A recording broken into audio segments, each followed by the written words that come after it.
Hello மாமா, உங்க பையனுக்கு புத்தி சொல்லணும்னா உங்க வீட்டுக்கு கூட்டிட்டு போய் சொல்லுங்க. ஏற்கனவே ரொம்ப லேட் ஆயிடுச்சு.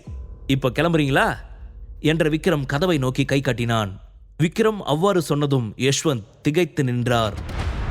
விக்ரமின் மீது இருந்த கோபத்தில் என்ன செய்வதென்று புரியாமல் சங்கரின் கன்னத்தில் பலாரென்று அறைந்த யஷ்வந்த், டே நான் கடைசி முறையா சொல்றேன், ஒழுங்கா போய் அவங்க காலில் விழுந்து மன்னிப்பு கேளு என்றார்.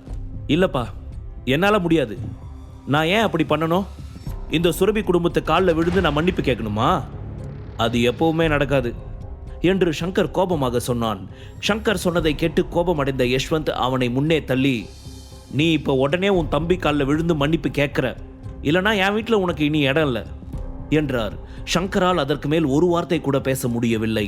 எனவே வேறு வழி இல்லாமல் அவன் சரவணனின் காலில் விழுந்தான். ஆனால் தன் தலையை உயர்த்தி அவர்கள் முகத்தை கூட பார்க்கவில்லை. அந்த கணமே தான் இறந்து விட்டால் நன்றாக இருக்கும் என்று நினைத்தான். சித்தப்பா, சித்தி, சுரபி, என்னை மன்னிச்சிடுங்க என்று சங்கர் மெல்லிய குரலில் சொன்னான். அதை பார்த்த விக்ரம் திருப்தி அடைந்தான். சரி விடு சங்கர், ஏதோ தெரியாம தப்பு பண்ணிட்ட. ஆனா திரும்பவும் இந்த மாதிரி பண்ணாத. நாமெல்லாம் ஒரே குடும்பம், உனக்கு அது புரியும் நினைக்கிறேன் என்ற சரவணன் சங்கர் எழுவதற்காக கை கொடுத்தார். விடு சரவணா, அவனுக்கெல்லாம் நீ ஹெல்ப் பண்ணணும்னு அவசியம் இல்லை. அவன் பண்ணது ரொம்ப பெரிய தப்பு. அதுக்காக நீ அவனை ஜெயிலுக்கு அனுப்ப நினைச்சாலும் நான் அதுக்கு குறுக்க வரமாட்டேன் என்று யஷ்வந்த் சொன்னார். அவரின் நடிப்பை பார்த்த விக்ரம், இது உலகமகா நடிப்புடா சாமி என்று வாய்க்குள் முணுமுணுத்தான். சரவணா, ரேணுகா, இனி நீங்க நிம்மதியா இருக்கலாம். இனி எப்பவுமே எங்களால் உங்களுக்கு எந்த பிரச்சனையும் வராது. நான் சங்கர் மேலேயும் ஒரு கண்ணு வச்சுக்கிறேன். அவனும் உங்களுக்கு இனி எந்த பிரச்சனையும் கொடுக்க மாட்டான் என்றார். ஏதோ நீங்க சொல்ற மாதிரி நடந்தா சந்தோஷம்தான் என்று ரேணுகா சொன்னார். சரி, நாங்க வந்து ரொம்ப நேரம் ஆச்சு, இப்போ கிளம்புறோம் என்ற யஷ்வந்த் சங்கரை அழைத்து கொண்டு அங்கிருந்து வெளியேறினார். வெளியே சென்றதும் அதுவரை அமைதியாக இருந்தவர்களின் முகம் கடுமையாக மாறியது. மறுபுறம் ரேணுகா விக்ரம் மீது இன்னும் கோபத்தில் இருந்தார். இங்க பாருங்க, விக்ரம் ஒன்றும் நீங்க நினைக்கிற அளவுக்கு அப்பாவி எல்லாம் இல்லை. இன்னைக்கு அவன் உங்க அண்ணன்கிட்ட எப்படி பேசினா பாத்தீங்களா என்று ரேணுகா கேட்டார். அவன் என்ன பண்ணான் ரேணுகா? புத்திசாலித்தனமா பேசி சங்கரை நம்ம காலில் விழுந்து மன்னிப்பு கேட்க வச்சிருக்கான். அதுக்கு நீ அவனை பாராட்டணும் என்று சரவணன் சொன்னார். மறுநாள் சுரபியும் விக்ரமும் வழக்கம் போல ஜோதி டவர்ஸிற்கு சென்றனர். போட்டியில் சுரபி வெற்றி பெற்றதை அடுத்து டைரக்டர்ஸ் குரூப் அவளை சீஃப் டிசைனராக அதிகாரப்பூர்வமாக அறிவித்தது. எனவே சுரபி தற்போது சீஃப் டிசைனராக பொறுப்பேற்றுவிட்டாள். இந்தியாவின் சிறந்த டிசைனாக கிங் ஆஃப் தி வேர்ல்டு தேர்வு செய்யப்பட்டுள்ளது. அது சுரபியின் டிசைனுக்கு மதிப்பையும் பெயரையும் கொண்டு வந்தது. மறுபுறம் ராகுல், கிருத்திகா இருவரும் நீண்ட விடுப்பு எடுத்துள்ளனர். நகை கண்காட்சியில் ஏற்பட்ட அவமானத்திற்கு பிறகு அவர்களால் அந்த கம்பெனியில் முகத்தை காட்ட முடியவில்லை. மதிய உணவு நேரத்தின் போது சுரபியிடம் வந்த விக்ரம், டார்லிங், நான் கொஞ்சம் வெளியில போயிட்டு வரேன். அது வரைக்கும் மாமாவை தேடாம சமத்தா வேலையை பாரு, ஓகேவா என்று சொல்லிவிட்டு அவளின் பதிலை கூட எதிர்பார்க்காமல் அங்கிருந்து வெளியேறினான். அவன் வெளியே வந்தபோது அவனுக்காக வெளியே ஒருவர் காத்திருந்தார். அவனை பார்த்ததும், வணக்கம் சார், மனோகரா காலனியில் நீங்கள் ஒரு பங்களா புக் பண்ணியிருந்தீங்க இல்லையா? அதுக்கான எல்லா ப்ரொசீஜரும் முடிஞ்சிருச்சு. இனி நீங்கள் எப்போ வேணாலும் அந்த பங்களாவுக்கு ஷிஃப்ட் ஆகலாம் என்றார். அவரை பார்த்து தலை அசைத்த விக்ரம், அது சரி, உங்கள் பேர் என்ன என்று கேட்டான். சார், என்னோட பேர் குமார், மனோகரா ரியல் எஸ்டேட்டோட ஜெனரல் மேனேஜர். லாஸ்ட் டைம் நீங்கள் எங்கள் பங்களாவை பார்க்க வந்தபோது எங்கள் எம்ப்ளாயி உங்ககிட்ட கொஞ்சம் அலட்சியமாக நடந்துக்கிட்டான். அதுக்காக நான் உங்ககிட்ட மன்னிப்பு கேட்டுக்கிறேன் என்று குமார் சொன்னார். அதெல்லாம் ஒன்றும் பிரச்சனை இல்லை, பி கூல் என்று விக்ரம் சொன்னான். தனது விசிட்டிங் கார்டை எடுத்து விக்ரமிடம் கொடுத்த குமார், உங்களுக்கு ரியல் எஸ்டேட்டில் என்ன தேவைப்பட்டாலும் உடனே எனக்கு கால் பண்ணுங்க, உங்களோட எல்லா வேலையும் நானே தனிப்பட்ட முறையில் பார்த்து முடிச்சு தரேன் என்றார்.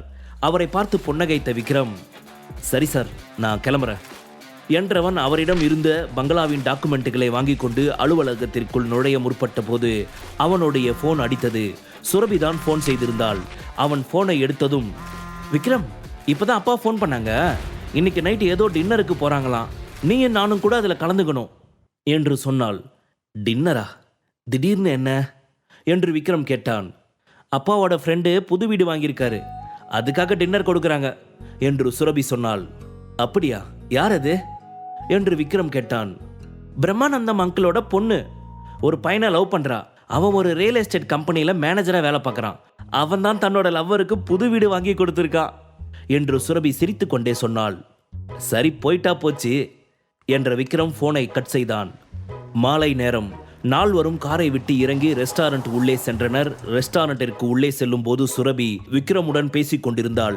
சரவணன், ரேணுகா இருவரும் தங்களுக்கு தெரிந்தவர்களிடம் பேசிக் கொண்டிருந்தனர். இந்த பிரேமானந்தம் அங்கிள் எங்க வீட்டுக்கு பக்கத்து வீட்டில் தான் இருந்தாரு.